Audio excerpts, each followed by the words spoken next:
우리 함께 기도하도록 하겠습니다.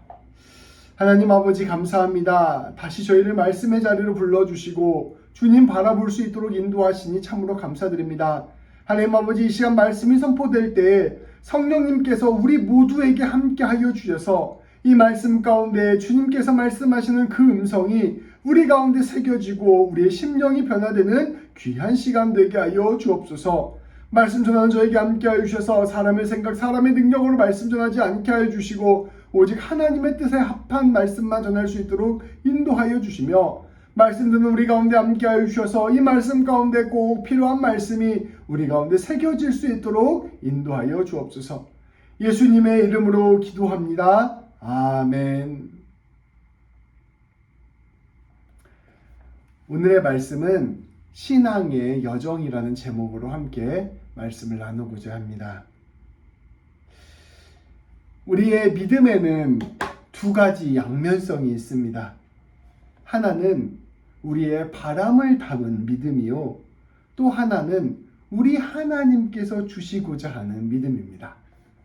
우리가 믿음을 우리가 갖는다라고 할 때 그 믿음 안에는 사실 우리가 하나님으로부터 얻고자 하는 것들을 믿는 그 믿음이 있습니다. 하나님, 제 인생을 붙들어 주십시오. 하나님, 저의 신앙을 붙들어 주십시오. 하나님, 우리 가족을 붙들어 주시고 하나님, 저의 일터를 붙들어 주십시오. 늘 우리는 하나님께 간구하는 마음으로 어떠한 하나님을 향한 믿음이 있다는 것이죠.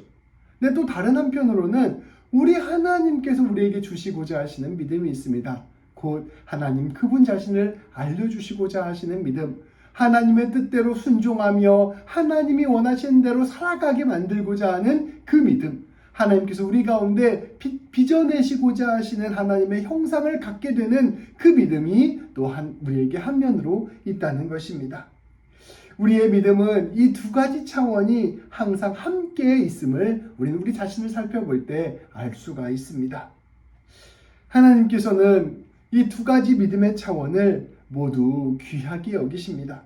이 믿음의 두 가지 차원은 서로가 서로에게 역동적으로 영향을 미치게 되기 때문입니다.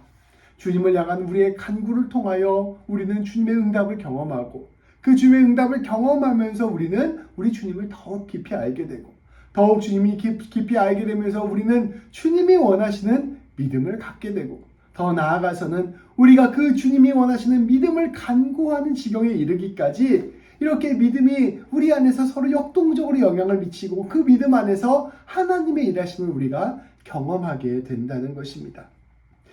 우리 하나님께서는 이러한 일들을 위하여 우리의 이러한 믿음들을 이끌어 가십니다. 우리 하나님께서는 먼저 우리가 바라는 것들을 잘 알고 계십니다. 그리고 그것들을 주시기 원하시고 때때로 주시기도 하십니다. 그런데 우리 하나님께서는 또한 우리에게 무엇이 중요한지를 잘 알고 계십니다. 그리하여 우리에게 진정으로 필요한 것을 주시기 위하여 잠시 우리의 기도에 침묵하실 때도 있고 때때로 거절하실 때도 있습니다. 이러한 과정 속에서 우리 하나님께서는 우리에게 가장 중요한 것, 가장 필요한 것을 바라게 만드시고, 그러한 과정들을 통하여 우리가 하나님과 마음이 합해지는 과정을 맺어 가십니다. 우리의 바람을 담은 믿음과 우리에게 주시고자 하는 믿음을 일치시키게 하시는 것, 그것이 바로 우리 하나님의 일하심이라는 것이죠. 이 놀라운 여정이 바로 신앙의 여정, 믿음의 여정입니다. 우리 성도님들은 우리 삶 가운데서 얼마나 하나님께 간구하고 계십니까? 얼마나 우리의 마음의 바람을 하나님께 요청하고 계십니까? 우리 하나님께 우리의 마음을 진실되게 고백할 때, 우리의 모든 삶의 소원들을 주님께 간구하며 기도할 때, 내 삶의 모든 문제들을 기도 제목으로 내어드릴 때 우리 하나님께서는 그 기도 제목을 가지고, 그 기도를 가지고 일하십니다. 그 일하심을 통하여 점점점 우리에게 하나님을 알려주시고 하나님의 은혜를 경험하게 하시고, 그것을 통하여 우리로 하여금 하나님의 마음을 알게 하십니다. 그러니까 처음의 시작은 당연히 하나님께 우리의 간구를 내어드리는 것이죠. 그러한 여정들을 통하여 우리 하나님께서는 우리를 하나님의 형상으로 빚어가시고 하나님과 깊은 사랑의 교제를 나누게 하시는 것입니다. 이 신앙의 여정에 오늘도 한 걸음 한 걸음 내딛는 우리 모든 성도님들이 되시기를 바랍니다. 우리의 말씀을 살펴보며, 성경 말씀을 살펴보면 성경 말씀 가운데서도 이러한 신앙의 여정이 그대로 담겨 있는 것을 볼 수가 있습니다. 우리가 구약 성경의 말씀을 보면 구약 성경 전반기에 나왔던 인물들의 삶과 전반기 후반기에 나오는 인물들의 삶이 조금 다르다는 것을 알 수가 있습니다. 성경 전반기 신앙의 여명기에 등장했던 믿음의 선배들의 삶의 모습을 함께 한번 보십시오. 우리가 한번 생각해 보겠습니다.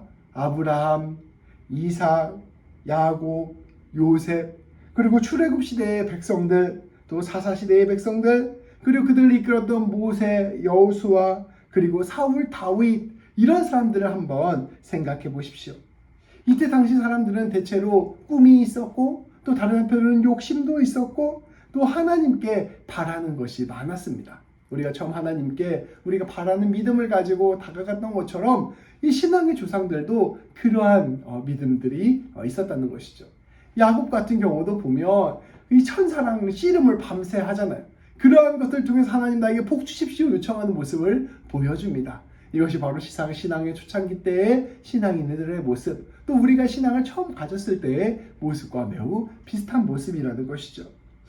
하나님께서는 이들을 다루셔서 때로는 고난 가운데 두시기도 하셨고 때로는 외로움 가운데 두시기도 하셨으며 이러한 모든 여정들을 통하여 마음의 중심으로 들어가셨습니다. 이 신앙의 초창기들의 삶들을 신앙의 신들을 보면 굉장히 삶의 우여곡절이 많아요. 아브라함도 그렇고 야곱도 그렇고 요셉도 그렇고 다윗도 그렇고 이렇게 막 수많은 삶의 여정들을 통하여 하나님을 깊이 만나는 경험들을 하게 됩니다.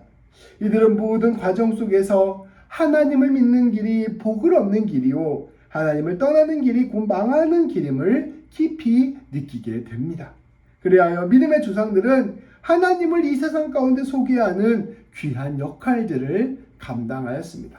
우리가 신앙을 처음 가졌을 때 하나님을 더 굳게 믿게 되기 시작했을 때, 또 우리의 믿음의 소원들을 하나님께 간구하며 나아갔을 때 하나님께서 우리의 삶 가운데 역사하시고 하나님의 모습을 알려주시고 하나님과 깊은 교제를 누리게 되는 것, 이것이 바로 신앙의 전반기의 모습이라는 것이죠. 그런데 구약시대적 후반기에 나오는 모습은 조금 분위기가 달라집니다. 이것을 신앙의 청년기로 한번 제가 이름 지어 보았습니다. 이때 등장했던 사람들을 한번 잠깐 언급해 보도록 하겠습니다. 요시야 왕, 히스기야 왕, 엘리야, 에레미야, 다니엘, 느헤미야, 욥, 이러한 사람들을 우리가 함께 생각해 보십시다. 그들은 혼란과 어려움 속에서도 굳건히 하나님을 믿었던 사람들입니다. 그런데 그들은 믿음에도 불구하고 그들의 그러한 믿음에도 불구하고 당시 상황은 점점점 어려워지는 상황으로 펼쳐지게 됩니다. 북이스라엘, 남유다는 차례차례 멸망하고 말았습니다. 하나님 앞에서 신실하게 섰던 하나님의 사람들도 모진 고난을 받기도 하고 이방 핍박을 당하기도 하며 세상적으로 완전히 망하는 삶을 살게 되기도 합니다. 에레미야는 하나님의 마음을 가지고 하나님의 뜻을 이스라엘 백성들에게 열심히 전했지만 결국 에레미야는 나중에 비참한 삶의 결과를 맞이하게 됩니다. 이전과 같은 믿음의 선배들이라면 그렇게 하나님 앞에 온전히 부르짖는 삶을 살게 되면 아름다운 삶의 열매들, 결국에는 성공한 삶의 모습을 보여야 되는데 에레미야는 심지어 어떻게 죽었다는 이야기도 안 나와요. 아주 비참하게 끌려가서 인생을 마무리하는 모습을 우리에게 보여줍니다. 그때 이렇게 하나님을 믿고 신실하게 살아갔던 사람들은 핍박을 받고 고난을 받는데 이 하나님을 믿지 않았던 이방 나라들은 승승장구하였고 하나님 앞에서 배역한 백성들은 오히려 그들의 삶 가운데 성공하는 모습을 보여주기까지 합니다. 이 시대에는 악이 승리하는 것이 당연한 것처럼 느껴지게 되었습니다. 마치 하나님이 계시지 않는 것처럼, 하나님이 계신다 하더라도 아무 일을 하지 않는 것처럼 느껴지는 시대가 온 것입니다. 이들은 이 모든 과정들을 통해서 하나님을 믿는다는 것이 무엇인지, 하나님께서 무엇을 하고 계시는 것인지를 깊이 고민하고 질문하게 되었습니다. 이 시기의 믿음의 조상들은 하나님을 향한 질문을 던지는 귀한 역할을 하였습니다. 구약 성경을 전체를 봤을 때 전반부와 후반부의 분위기가 다르다는 거예요. 전반부는 하나님을 잘 알아가는 과정이었습니다. 그래서 때로는 실패하기도 하고 때로는 좌절하기도 하고 때로는 고난을 겪기도 하지만 결국 하나님을 끝까지 붙든 사람은 세워지고 성공하고 하나님의 복을 얻는 모습이 잘 나타납니다. 근데 후반기의 모습을 보면 그렇지 않아요. 하나님을 열심히 믿고 하나님 뜻대로 살아가고 하나님이 원하시는 말씀들을 잘 그대로 실천했던 사람들이 오히려 더 큰 고난을 받고 더 어려움을 겪게 되고 그러한 어려움 가운데 회복되지 않은 채로 죽게 되는 그런 모습들까지 구약의 후반기에 등장하게 된다는 것입니다. 그리하여 이 후반기에서는 더욱더 하나님을 향하여 질문하게 되고 고민하게 되었다는 것입니다. 우리 성도님들의 신앙은 어떠한 자리에 있으십니까? 신앙의 처음 선배들이 고백했던 하나님을 믿는 것이 복이요 하나님을 떠나는 것이 화가 된다는 사실을 믿음으로 굳게 믿고 계십니까? 하나님과 함께라면 어떠한 고난도 이겨낼 수 있고 어려움도 이겨낼 수 있고 하나님과 함께라면 모든 것이 합력하여 선이 됨을 믿고 계십니까? 그렇다면 우리 성도님들은 신앙의 기초가 든든히 다져진 것입니다. 더불어 이러한 차원을 혹시 조금 더 넘어서서 신앙의 청년기의 선배들이 고민했던 그 고민들을 하신 적이 있으십니까? 왜 하나님을 믿고 있는데 이렇게 어려운 삶의 일들이 멈추지 않는 것인가? 왜 내가 하나님을 믿고 하나님과 동행하며 신앙이 점점점 성장해야 되는데 왜 내 신앙은 더 이상 성장하지 않고 성숙하지 않는 것인가? 왜 하나님을 사랑하고 이웃을 사랑하는 것이 이처럼 쉽지 않은 것인가? 내가 그렇게 살겠다고 결단하고 고백했는데 왜 나는 그렇게 살지 못하고 있는 것인가? 왜 이렇게 하나님을 신뢰하고 하나님을 기대하면서 인내하는 사는 것이 어려운 것인가? 이러한 고민들을 하신 적이 있으십니까? 그렇다면 신앙의 청년기가 시작된 것입니다. 놀랍게도 신앙이 깊어질수록 하나님과의 관계가 쌓이면 쌓일수록 우리는 우리의 믿음이 얼마나 연약한지, 얼마나 세상 가운데 쉽게 흔들리는지, 또 이 세상 가운데서 하나님의 뜻을 찾는 것이 이처럼 어려운 일이었구나라는 것인지를 깊이 깨닫게 되는 것입니다.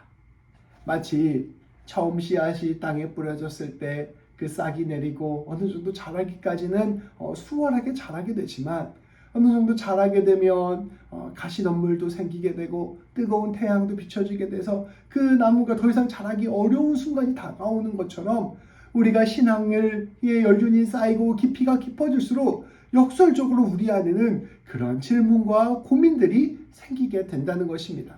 말씀은 그러한 여정들을 우리 가운데 보여주고 있는 것입니다. 우리가 그러할 때 다시 한번 주목해야 될 분이 있습니다. 바로 예수 그리스도이십니다. 우리의 주님이십니다. 이스라엘 백성들이 이러한 신앙의 질문이 깊어졌을 때, 하나님께 구원과 회복을 간절히 간구하고 있었을 때, 하나님이 살아계시다면 하나님이 이 세상 가운데 어떠한 일을 해주셔야 되는 것 아닙니까? 이러한 질문들을 진실로 깊게 하기 시작했을 때 우리 하나님은 그때 유일하신 응답 예수 그리스도를 이 땅 가운데 보내주신 것입니다. 신앙의 여매 초창기에는 신앙의 기초를 든든히 다졌다면 신앙의 청년기에는 그 신앙이 흔들리는 극심한 혼란기를 겪다가 신앙의 성숙의 지점에 다다르게 되었을 때 바로 우리 주님이 이 땅 가운데 내려오시게 된 것입니다. 우리 주님께서 이 땅 가운데 오신 것, 그리고 이 땅 가운데서 하신 일들은 이러한 우리의 질문에 대한 응답인 것입니다.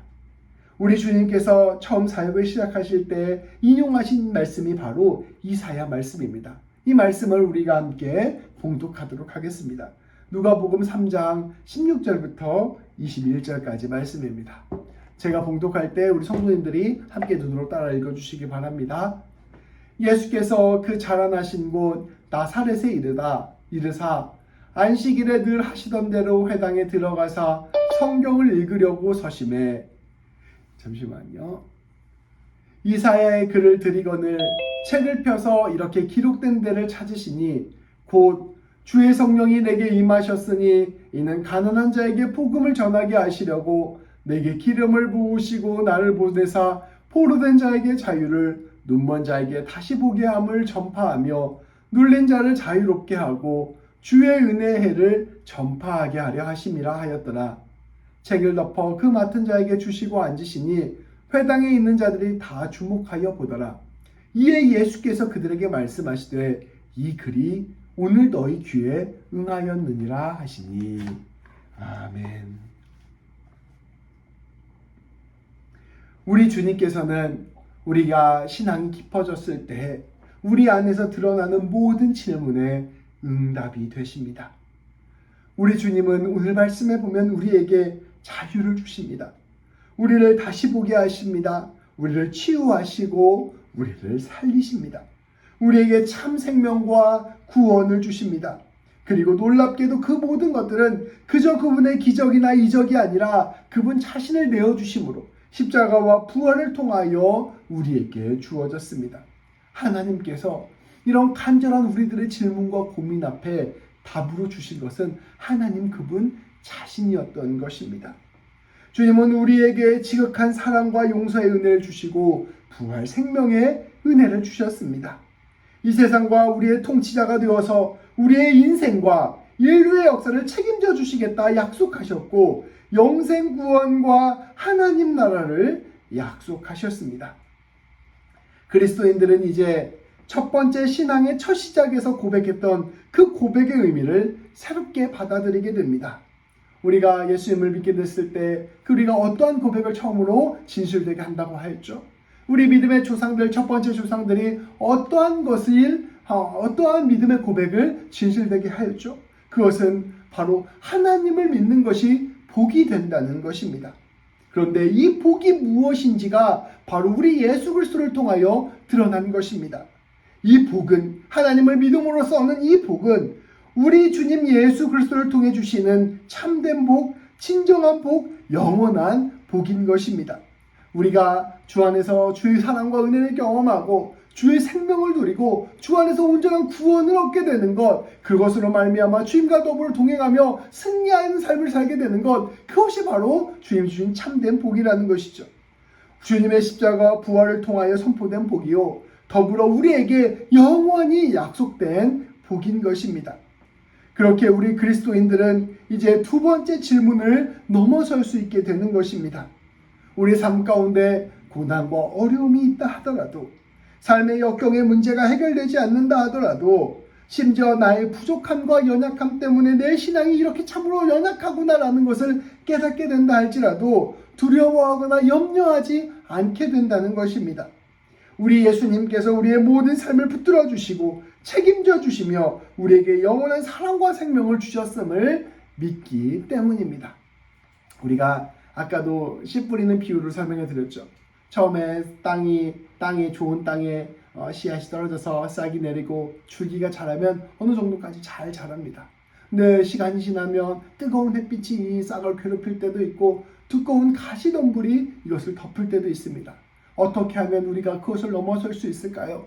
그 뜨거운 햇빛을 가리워주는 가림막을 쳐주시는 분, 그 가시덤불을 우리 가운데서 긁어내주시는 분, 그리하여 우리가 장성한 나무로 자랄 수 있도록 도우시는 분이 바로 우리 주님 예수님이시라는 것입니다. 예수님 붙들고 나아갈 때 우리는 넉넉히 그러한 것들을 이겨내고 30배, 60배, 100배의 결실을 맺을 수 있게 되는 것입니다. 로마서 8장은 이에 대한 그리스도인들의 고백을 너무나도 선명하게 잘 보여줍니다. 우리 로마서 8장 1절부터 2절까지 말씀을 함께 보도록 하겠습니다. 제가 봉독하겠습니다. 그러므로 이제 그리스도 예수 안에 있는 자에게는 결코 정죄함이 없나니 이는 그리스도 예수 안에 있는 생명의 성령의 법이 죄와 사망의 법에서 너를 해방하였습니다. 아멘. 우리 예수님께서 우리 가운데 오셔서 우리의 모든 연약함과 죄를 용서하시고 우리를 그 모든 한계로부터 해방시켜서 우리로 하여금 기꺼이 주님의 자리, 생명의 자리로 살게 하였음을 오늘 말씀은 우리에게 선포합니다. 우리가 예수님을 처음 믿게 되면 하나님이 우리의 삶의 진정한 복이요, 하나님을 믿지 않는 것이 우리의 삶에서 멸망의 길이라는 것을 깨닫게 됩니다. 그래서 주님, 내가 하나님 믿고 하나님 붙들고 하나님 안에서 승리하는 삶을 살겠다 결단하며 살아가게 됩니다. 근데 신앙이 연륜이 깊어지고 우리가 하나님과 더불어 동행하는 삶이 길어지면 그때 우리는 깨닫게 됩니다. 우리는 참으로 연약한 사람이구나. 하나님 앞에서 나는 내 신앙조차 지키기가 참 어려운 사람이구나. 하나님 앞에서 내가 거룩하게 살겠다고 하는데 심지어 내 마음 가운데 주님의 은혜와 사랑을 알면서도 나는 계속해서 죄를 짓는 사람이구나 라는 것을 깊이 깨닫게 됩니다. 그래서 신앙의 연륜이 깊어지고 신앙의 깊이가 깊어질수록, 믿음의 깊이가 깊어질수록 우리는 거꾸로 제대로 믿지 못하는 나, 연약한 나, 하나님 앞에서 죄인된 나 자신을 발견하게 되는 것입니다. 그리고 하나님이 첫 번째 말씀해 주신 그 말씀, 하나님을 믿는 것이 복이 되고 하나님 안 믿는 게 멸망의 길, 심판의 길이 된다면 나는 정말로 복받을 수 있는 사람인가? 나는 심판 가운데 있는 사람이 아닌가? 이러한 질문까지 하게 되는 것입니다. 때때로 우리의 삶이 어려워지고 힘들어지면 그때 우리 자신을 자책하게 됩니다. 내가 하나님 앞에서 조금 더 열심히 하나님을 더 믿고 하나님 앞에서 온전히 서야 내 인생이 잘 될 텐데 내가 하나님 앞에서 똑바로 못 서서 이렇게 되는구나 라고 하면서 자기 자신을 정죄하게 된다는 것이죠. 그런데 이러한 믿음은 무언가 잘못된 믿음입니다. 첫 번째는 잘 기초를 쌓았는데 두 번째 그 질문으로부터 넘어서지 못하는 한계에 부딪히게 된 것입니다. 그런데 말씀은 오늘 우리에게 선포하고 있습니다. 그리스도 예수 안에 있는 자에게는 결코 정죄함이 없나니 이는 그리스도 예수 안에 있는 생명의 성령의 법이 죄와 사망의 법에서 너를 해방하였습니다. 우리 주님을 안다는 것은 우리가 하나님 앞에서 굳건히 믿음을 붙드는 사람이라는 것을 깨닫고 실천하는 것을 의미하는 것이 아닙니다. 하나님 앞에서 내가 이렇게 죄인이고 내가 이렇게 연약한 자인 걸 깨달았는데 내가 구원을 얻을 수 있게 되고 내가 하나님 안에서 복 안에 거할 수 있게 되고 하나님의 은혜를 누릴 수 있는 것은 나의 어떠함 때문이 아니라 우리 주님께서 나를 위하여 십자가의 보혈을 흘려주셨기 때문이구나 라는 것을 깨닫게 되는 것, 이것이 바로 그리스도인의 복음의 자리로 나아가는 것이라는 것입니다. 그렇게 될 때 우리는 우리 안에 있는 어떠한 교만함도 가질 수 없게 되고 어떠한 자랑도 가질 수 없게 되고 오히려 하나님이 주신 그 풍성한 은혜와 사랑, 예수님의 보혈의 감격에 깊이 들어가게 되는 것입니다. 말씀이 우리에게 이야기해주는 세 번째 단계, 예수님 안에 거하는 단계가 바로 이러한 은혜를 경험하고 은혜 안에서 겸손하게 주님을 찬양하는 단계가 되는 것입니다. 그렇기 때문에 우리는 더 이상 우리의 연약함 때문에 낙심하는 것이 아니라 주님의 은혜로 감격하고 감사하고 더욱 담대하게 주님께로 나아가게 되는 것입니다. 또한 로마서 38장 35절부터 39절까지는 이와 같이 선포하고 있습니다. 누가 우리를 그리스도의 사랑에서 끊으리요? 환난이나 곤고나 박해나 기근이나 척신이나 위험이나 칼이랴. 기록된 바 우리가 종일 주를 위하여 죽임을 당하게 되며 도살당할 양같이 여김을 받았나이다 함과 같으니라.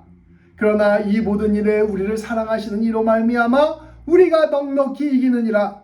내가 확신하노니 사망이나 생명이나 천사들이나 권세자들이나 현재일이나 장래일이나 능력이나 높음이나 기쁨이나 다른 어떤 피조물이라도 우리를 우리 주 이 그리스도 예수 안에 있는 하나님의 사랑에서 끊을 수 없으리라. 아멘. 이 말씀은 또한 다른 차원에서 우리의 신앙의 고민을 확장시켜 줍니다. 아까 처음 말씀드렸다시피 처음 믿음을 갖게 되고 믿음의 기초가 쌓이게 되면 하나님을 믿는 것이 복이요 하나님을 믿는 것이 내 삶의 은혜지만 하나님을 믿지 않고 하나님을 떠나듯 살아가는 것은 아무리 겉으로 잘 보인다 하더라도 그것은 멸망의 길이라는 것을 깨닫게 됩니다. 그런데 신앙의 연륜이 깊어지고 인생을 살아가다 보면 내가 이렇게 굳게 믿었던 내 믿음이 흔들리는 순간이 찾아옵니다. 왜 내 삶은 하나님을 이렇게 열심히 믿는데도 어려움이 계속될까? 왜 내 삶은 여전히 환난이 있고 곤고가 있을까? 왜 예수님 붙들고 살아가는데 이처럼 나에게 박해가 있을까? 이러한 생각들을 갖게 된다는 것이죠. 우리의 이러한 믿음의 혼란과 어려움을 겪었을 때 많은 이들이 하나님을 향한 믿음을 상실하게 되고 또 낙심하여 쓰러지게 됩니다. 이에 대한 주님의 응답이 바로 예수 그리스도입니다. 우리 주님께서는 우리를 위하여 이 땅 가운데 오셔서 십자가의 죽으심으로 말미암아 우리 가운데 하나님의 그 놀라운 사랑, 하나님의 놀라운 그 은혜가 가득함을 보여주었습니다. 고난과 어려움과 역경이 있을 때 이것이 하나님이 없다는 증거가 아니라 이러한 상황 가운데서도 우리는 예수님을 바라봄으로 말미암아 하나님의 사랑이 나에게서 끊어지지 않는다. 나는 결코 실패하지 않고 무너지지 않고 영원한 영광 가운데 있다라는 것을 굳게 붙드는 힘이 되고 믿음의 근거가 된다는 것입니다. 우리 그리스도인들은 이것들을 깨달았기 때문에 더 이상 두 번째 질문에 무너지지 않고 담대하게 주님이 주시는 그 사랑과 은혜를 바라보며 이 고난과 환난까지도 넘어서는 위대한 믿음의 사람들이 된 것입니다. 이 말씀은 예수 그리스도로 인해 우리는 하나님의 지극한 사랑에서 결코 끊어지지 않게 되었음을 선포합니다. 그렇게 우리는 어떠한 경우에도 우리의 눈의 상황과 우리 눈에 보이는 형편, 우리가 보이는 어떤 세상적인 기준이 아니라 어떠한 경우에도 우리는 실패하거나 망하게 되지 않게 되었음을 믿게 되는 것입니다. 우리가 하나님과 더불어 살아가는 그 길이 때로는 고난의 길이 될 수도 있습니다. 심지어 죽음의 길이 될 수도 있습니다. 그러나 우리는 이제 이 세상만을 바라보는 사람들이 아닙니다. 또 우리는 우리 자신의 현실만을 바라보는 사람들이 아닙니다. 우리를 위하여 십자가에서 죽으시고 부활하신 예수님, 그리고 그 예수님을 보내주신 하나님을 바라보는 것입니다. 그렇게 우리는 어떠한 상황 속에서도 이제는 두려워하지 않고 불안해하지 않고 하나님을 의심하지 않고 오히려 하나님의 사랑을 신뢰하면서 담대하게 살아갈 수 있게 되는 것입니다.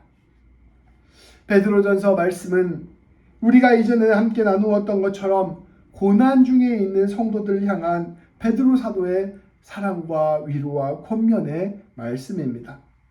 하나님을 믿고 따르던 그리스도인들에 대한 박해가 날로 심해지는 상황 속에서 이 신앙을 지키기 어려워하는 성도들에게 그 믿음을 굳건히 세우게 하는 말씀을 담아 보낸 성경입니다.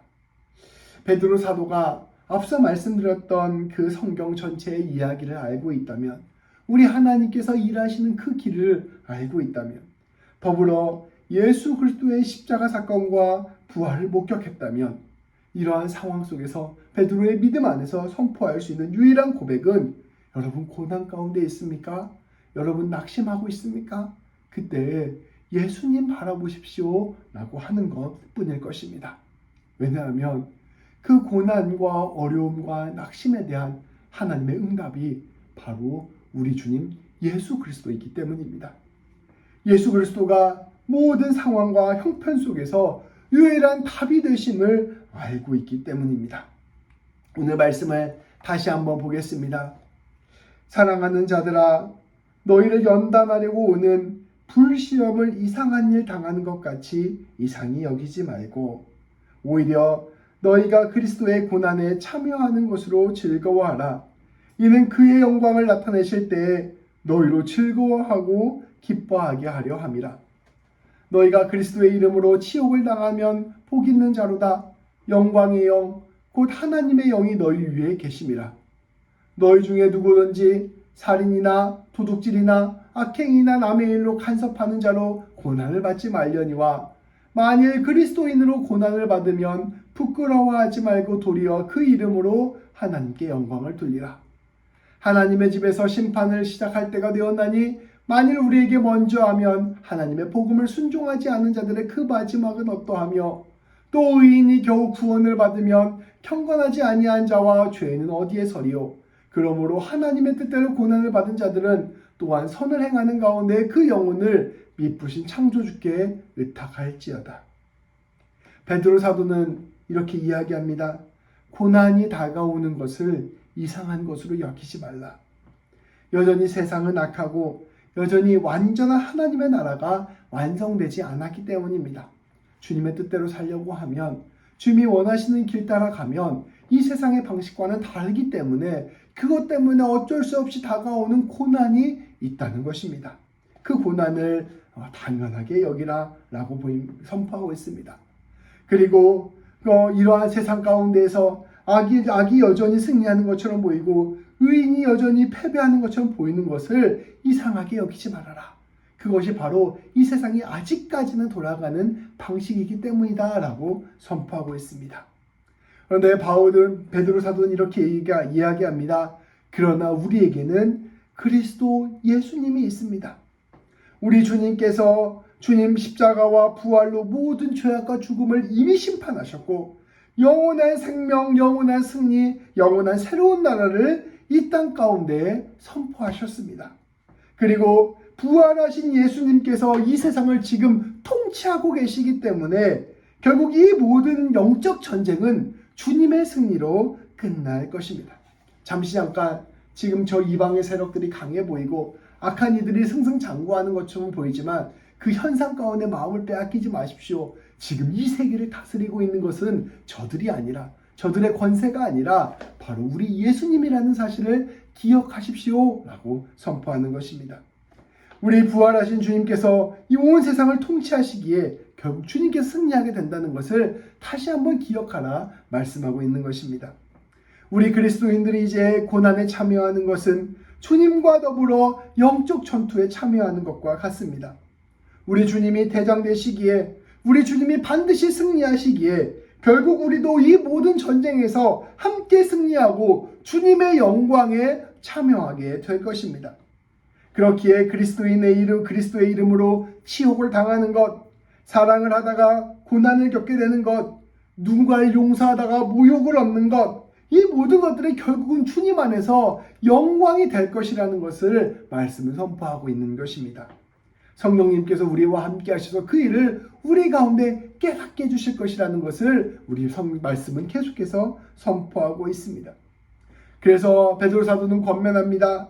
이제 세상 사람들처럼 살지 마십시오. 그들처럼 살인, 도둑질, 악행, 사기 이러한 일에 참여해서 고난을 받지 마시고 오히려 예수 그리스도의 역사에 참여함으로 악을 선으로 바꾸는 일에 헌신해서 그것으로 말미암아 주님의 이름으로 고난을 받으십시오라고 선포하고 있는 것입니다.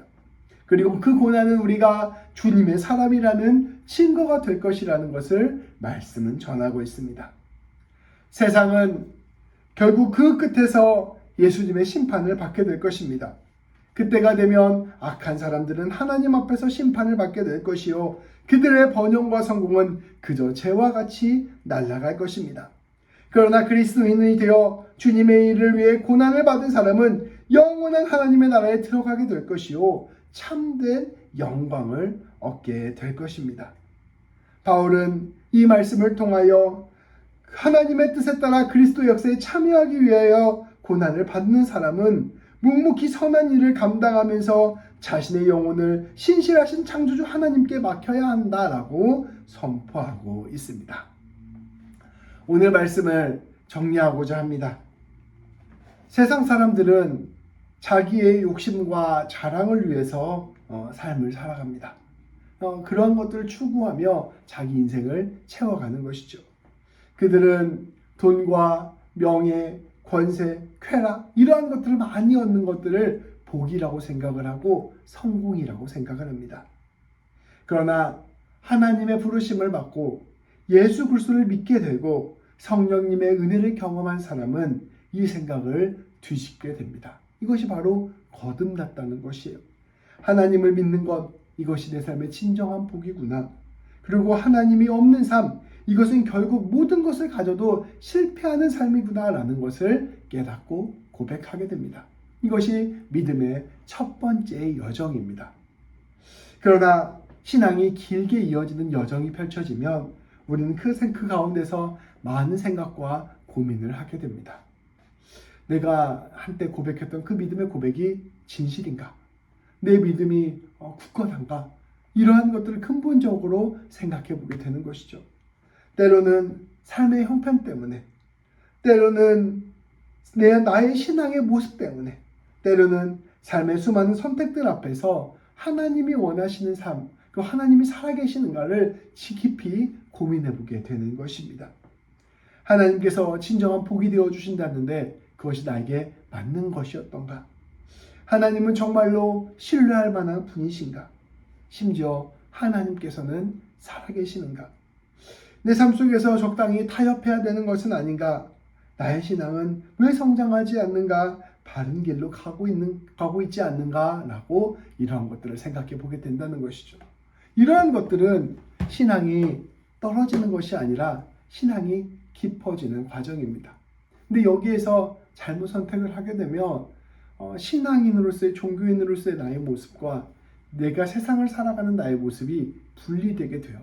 내가 천국은 가야 되고 복음 받아야 되니까 하나님 앞에서 이 정도는 내가 할게요 라고 맡겨두게 되고, 내 삶에서 내 삶의 영역들은 내 스스로 구축해서 하나님 이것은 터치하지 마세요. 이건 내 삶의 영역입니다. 제가 제 세상의 복은 스스로 챙기겠습니다. 이런 모습으로 분리가 되기도 합니다. 또 어떤 사람은 더 깊이 이 삶의 고민에 빠져서 신앙을 버리고 떠나게 되기도 합니다. 이러한 모습들이 신앙이 깊어지는 과정 가운데 나타나게 된다는 것입니다. 그 깊은 질문 속에서 우리 하나님께서 우리에게 주시는 응답은 바로 예수 그리스도입니다. 우리 주님이 그 모든 질문에 답이 되시기 때문입니다. 우리 주님은 우리 연약함과 죄인됨에도 불구하고 우리를 용서하시고 우리를 자녀 삼아 주셨습니다. 그리고 우리 주님은 십자가를 통하여 그 놀라운 영원한 사랑을 보여주시고 부활을 통하여 영원한 승리가 예수님에게 있음을 다시 한번 보여주셨습니다. 우리 주님은 더 나아가 이 세상을 통치하시며 온 세상을 내가 반드시 하나님의 나라로 만들 것이다 약속하시고, 우리의 한 사람 한 사람의 인생을 주님의 것으로 만드시겠다 약속하여 주십니다. 우리 주님은 우리의 모든 삶을, 나아가 모든 역사를 주님의 은혜와 사랑으로 책임지시고 이끄신다는 것을 우리에게 보여주시는 것입니다. 예수님의 그 놀라운 십자가 죽음과 부활을 우리가 주목하지 않으면, 예수님을 붙들고 나아가지 않으면 우리의 삶은 하나님과 표면적으로는 가까우나 여전히 질문을 가지고 있는 삶이 될 수밖에 없습니다. 그러나 우리가 예수님을 더 깊이 알고 그 십자가 은혜를 더 깊이 경험하고 부활의 소망을 진실로 갖게 되면 우리는 비로소 이 모든 삶의 고난과 어려움 가운데서도 우리 주님께서 반드시 승리하신다는 그 믿음을 가지고 승리하는 삶을 살 수 있게 되는 것입니다. 불의에 저항할 수 있는 용기가 생기고 내 이웃을 용서하고 사랑할 수 있는 마음이 생기고 주님의 은혜 가운데서 내 것을 나눌 수 있는 힘이 생기는 것입니다. 우리 주님께서 여전히 날 용서하고 품어주셨다는 것을 깨닫기에 더 이상 낙심하지 않고 날마다 새 힘을 얻어서 주님이 원하시는 삶을 살 수 있게 되는 것입니다. 우리가 때때로 고난 가운데 있다 할지라도 주님은 그 모든 것들을 궁극적으로 선으로 바꾸시고 열매를 맺으실 분이라는 것을 우리가 날마다 믿음으로 바라보며 붙들 수 있게 되는 것입니다. 우리 귀한 성도님들이 이 신앙의 여정 가운데 어느 자리에 서 있는지 제가 아주 확실하게 알지 못하겠습니다. 어떤 사람은 여전히 하나님이 나의 복이 되시고 하나님이 나의 생명의 근원이 되신다는 것을 믿어가는 과정이 있는 분도 계실 테고, 또 어떠한 분들은 또 그러한 믿음의 과정 가운데서 신앙의 질문과 신앙의 고민들이 생기신 분도 계실 테고, 또 어떤 분은 그러한 과정 가운데 결국 우리가 예수님 붙들고 나아갈 때 이 모든 상황을 뚫고 나아갈 수 있구나, 나에게 주신 하나님의 응답이 예수님이구나 라는 것을 붙들고 나아가시는 분도 계실 것입니다. 우리 성도님들 모두가 궁극적으로는 그 예수님 붙들고 나아가는 우리 성도님들 되시기를 바랍니다. 그리하여 삶의 모든 자리에서 늘 우리를 사랑해 주시고 늘 우리를 이끌어 주시고 늘 우리를 책임져 주시고 가장 선한 길, 영광의 길로 이끄시는 그 예수님 붙들고 나아감으로 말미암아 선한 승리의 열매, 아름다운 영광의 열매를 맺게 되는 우리 귀한 집사님들 되시기를 주님의 이름으로 축복합니다. 기도하시겠습니다. 하나님 아버지, 감사합니다.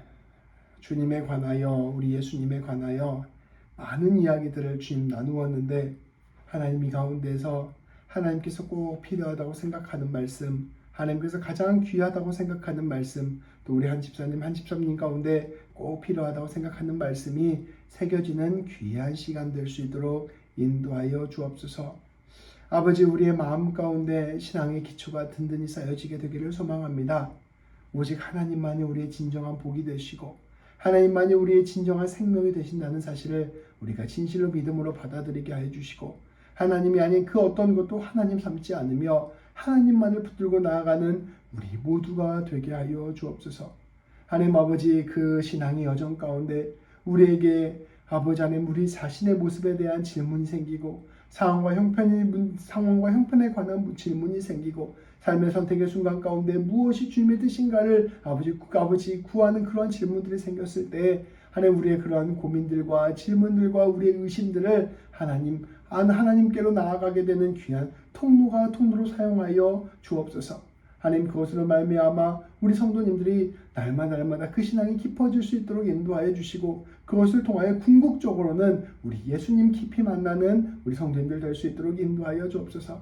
우리 예수님께서 우리에게 선포하셨던 것처럼 우리의 어떤 의로움 때문이 아니라 예수님의 은혜 때문에 우리가 구원받은 자라는 것, 하나님 앞에 설 수 있는 자라는 것을 우리가 깊이 경험하게 하여 주시고, 날마다 주님의 은혜를 더 깊이 경험함으로 말미암아 담대하게 주님 앞에 서는 우리 모두가 될 수 있도록 인도하여 주옵소서.